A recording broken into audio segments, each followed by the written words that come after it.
Donnie and Dolly. The team is supported by ableauctions.ca. Closing your business? We can help. It's Friday. It is Friday, right? Yeah. And all of our guests today, including Thomas Drance, still down in Nashville. Brought to you by our title sponsor, Able Auctions, ableauctions.ca. As we bring in Thomas Drance, I was going to ask you, first question, Thomas, what kind of a job did Nashville do hosting? But the fact that you're still there, it tells me everything I need to know. You can't leave the place. You love it so much. Can you stay there another 12 months? I would love to. We need, actually, no, I don't think I could handle it. My liver couldn't handle it, boys. Whoa. My stomach couldn't handle it. Wow. Look, draft is in Vegas reportedly next year too. So, man, we really need to like host this draft in like St. Louis and Columbus. Like, they need to help me out here. We need some more boring places to hold the draft. Burning the candle at both ends this week. It's been a blast. But yeah, ready to come home, ready to cover the frenzy tomorrow. Should be good fun. Wouldn't matter where all NHL events are, Thomas. If you're there, it's a party.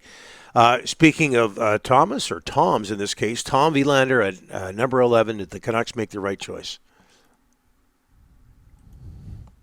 So that's an interesting way of phrasing the question.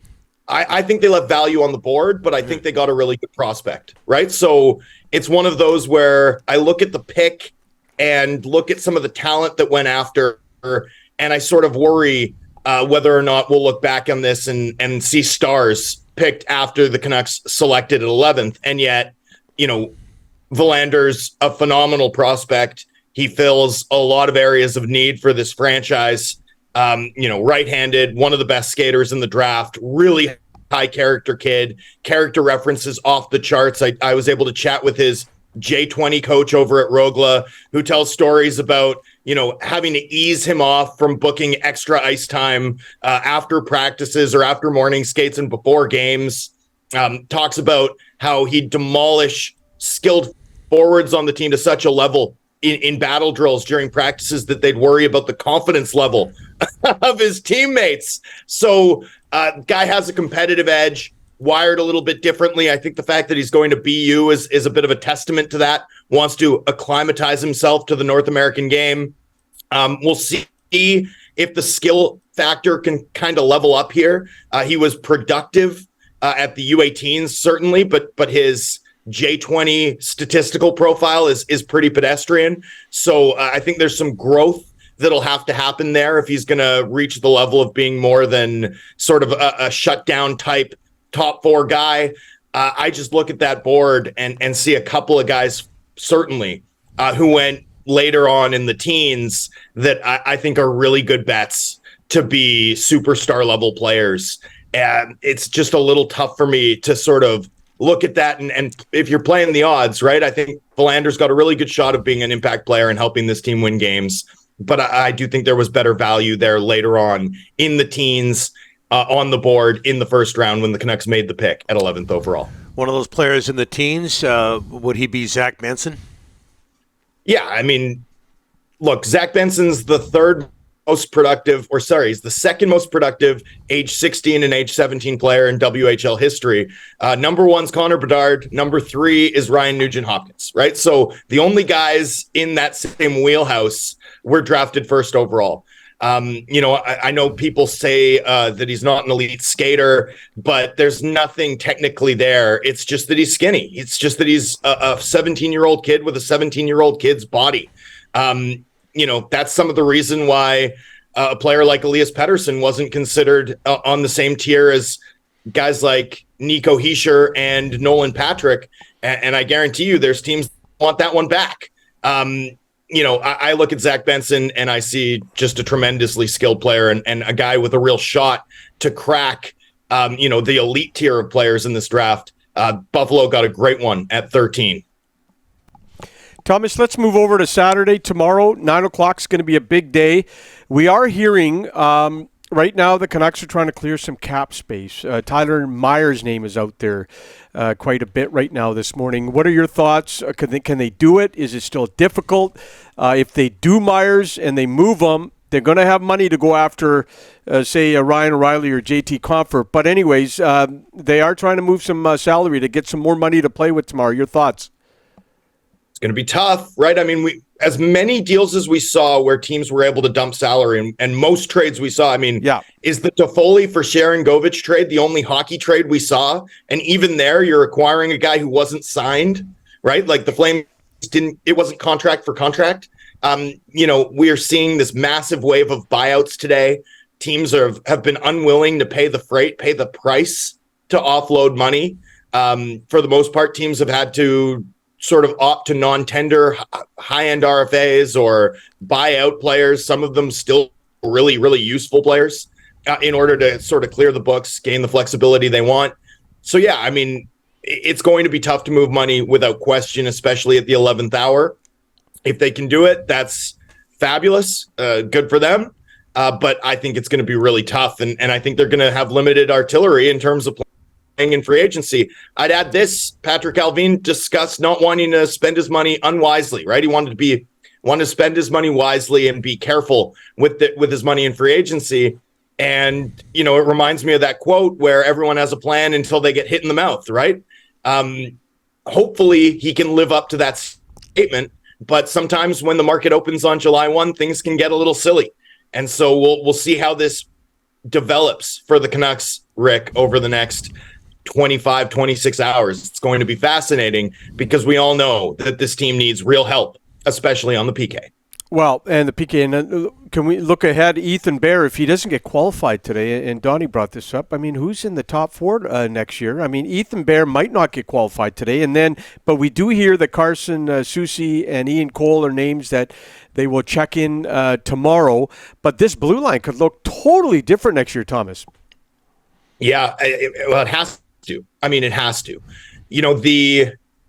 I would assume that Ethan Bear is not qualified. Right? That would be my assumption. $2.2 million to sink that in and then manage it on LTI until Christmas. That just seems prohibitive. I'm sure the club would love to bring him back, but I think that has to be at a 1 year sort of 1.5-ish million level below his qualifying offer. We'll see how that develops as the day goes on. The Canucks have been unwilling entirely to confirm who they plan to tender and who they plan not to tender. I've asked Allvin at like 3 consecutive availabilities.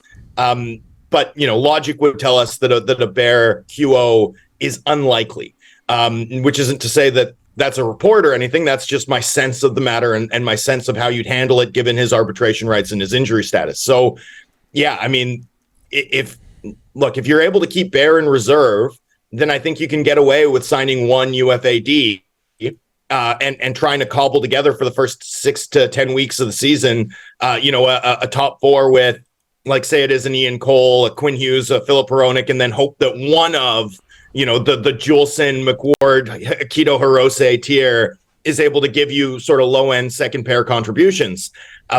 But, if Bear's not waiting in reserve for you, then I think you're going to need 2 guys. I really do. And frankly, I don't see a lot of top 4 quality guys available on the market. I mean, Ian Cole did the job in Tampa Bay last year, but Tampa Bay has different infrastructure, right? It's one thing to play a top 4 role when you're, caddying for Cernak or Hedman or Sergachev, right? It's sort of a different thing to try and do it in Vancouver. Carson Soucy's always been a third pair guy to this point in his career. Maybe he can do more. I'm not saying he can't. I really like the player. I think he's really good at defending the blue line. I like the shot. There's a lot to like there, but he just hasn't done it. It's just not been something he's done reliably to this point in his career. So there's a fair bit of projection there. And I think when you look up and down the options on the unrestricted free agent market, short of Dmitry Orlov, who's going to be well outside Vancouver's price range, there just aren't sort of like you're making a bet on a guy being a top 4 guy as opposed to landing a top 4 guy if you're adding to your defense core on Saturday. And by the way, that doesn't mean that they don't have to. They absolutely have to bring in some defensive reinforcements. Yeah, for sure. And Thomas, your article in The Athletic on Connor Bedard focused on anecdotes from his past. What stuck out for you? What stood out for you? Well, he's just such a competitive guy. Like, there's something there in terms of the edge, right? You don't become Connor Bedard if you don't have that. And I felt like these 3 anecdotes, which I hadn't had the opportunity to use in the many features that I've written about Connor Bedard over the course of the past 12 months, I thought it was a good time to sort of run that story because I wanted to empty the notebook. They're great stories, and they sort of tell the tale of a guy who's not the biggest guy, right? He's not the fastest guy, but he's the hardest working guy. He's the most committed guy. He's got the most will. And that's why he's developed the shot. That's why he's become a playmaker, par excellence, like on a different level than everyone else in his age group, and arguably on a different level than anyone else in his age group we've ever seen, certainly that we've ever seen out of Western Canada. There is a competitive edge to this kid that has made him special at every step of his hockey career, and he's about to take the biggest step of his hockey career into the NHL. There may be an adjustment period. I'm not expecting him to have a McDavid-like first-year impact, gentlemen, especially not at 5-on-5. There are going to be some things, some nuances to the NHL game that he's going to have to learn. Some of those lessons may end up being painful, right? That may end up being a hit or two that he takes that, 6 months into his career, he'll know how to avoid. But this is a very special player, and his learning curve is going to be accelerated. I'm really excited to watch him play, even if I have to, sort of watch through gritted teeth as he plays in Blackhawks red next season. Yeah. We're running out of time here, Thomas, but do you like what the Blackhawks are up to? 11 picks last year, 11 picks this year. They have, if you include this year, 29 picks over the next 3 years. And then, getting Taylor Hall, getting Nick Foligno, Corey Perry. Do you like what Kyle Davidson is up to? So I do, to some extent. I like the focus and discipline that he's shown on the rebuild, but I don't love how they've used their cap space here, gentlemen, right? I really don't think that they've been able to. I mean, look at all the moves that we're seeing teams make in terms of who's not getting tendered and who's not getting qualified and who's getting bought out. And they're out there sort of signing guys like Foligno and Corey Perry for $4 million apiece. Doesn't it feel like you'd be better off getting Detroit to pay you or getting Edmonton to pay you, even if it's a mid-rounder for 1 year of Kyler Yamamoto? Doesn't it make sense to be sort of extracting money from teams to take some of these distressed contracts, especially given that you have virtually unlimited cap space over the short term? I think the Blackhawks have done a fabulous job of setting themselves up, but over the course of the past week, I worry that they've shown a lack of creativity and inability to value their cap space advantage. So I'm sort of unimpressed by their free agent moves, by how they've used their cap space, even while I'm a huge admirer of the discipline and focus they've shown in moving on and quickly turning the page from the Taves-Kane era. Yeah, it is impressive. All right, Thomas, safe travels, my friend. Get back home. Hey, gentlemen. Thomas, bring us a gift back. Come on, just a little gift for us, both of us. Come on. Well, I'd bring you the bottle of whiskey the Nashville Predators gave all the media members. Oh, but then I'd have to check a bag. And you know what, Rick? I'm not checking a bag. Oh. I travel light. Oh.